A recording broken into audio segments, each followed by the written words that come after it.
बिस्मिल्लाहिर्रहमानिर्रहीम। नाजरीन अस्सलाम वालेकुम वरहमतुल्लाहि वबरकातुह। नाजरीन, नुस्खा लेकर सादा सा इस छोटी सी वीडियो में आपका ज़्यादा वक्त इस वीडियो में ज़ाया नहीं होगा।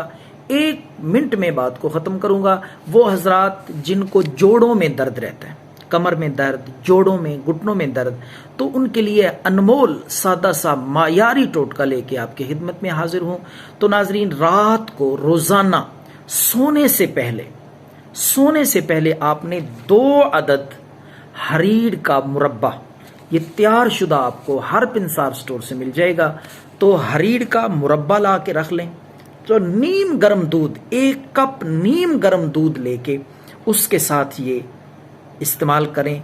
मुरब्बा खा के ऊपर से नीम गर्म दूध नोश फरमाएं।